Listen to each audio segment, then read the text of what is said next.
Well, tonight, tens of thousands are still dealing with power shutoffs, even though the threat from Santa Ana winds is gone now. CBS 2's Nicole Comstock has reaction from increasingly irritated residents tonight. We spoke with several families tonight who've had their power shut off now 3 times in just the past 2 weeks. And at this point, they're growing impatient. Using the generator in his RV to power the lights in his home, Gail Studebaker says it's beyond frustrating that he's repeatedly relying on extension cords for electricity. The power's been off 3 times since Thanksgiving. He says he should be able to rely on SoCal Edison to turn his power back on as soon as Santa Ana winds have died down.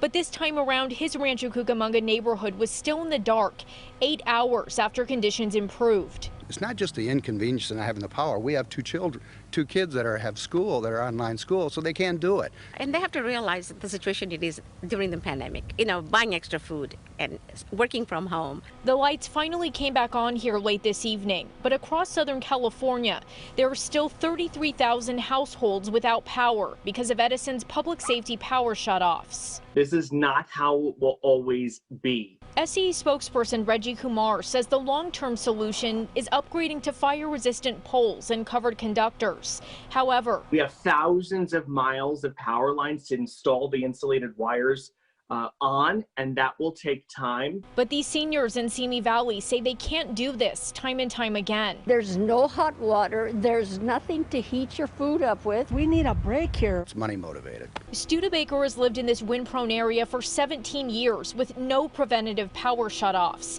But he says that changed after the public utility acknowledged its equipment started recent wildfires. It's got nothing to do with our safety. It's to protect themselves so they don't have to pay the bill.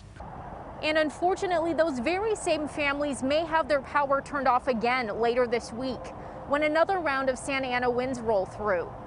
Reporting in Rancho Cucamonga, I'm Nicole Comstock, CBS 2 News.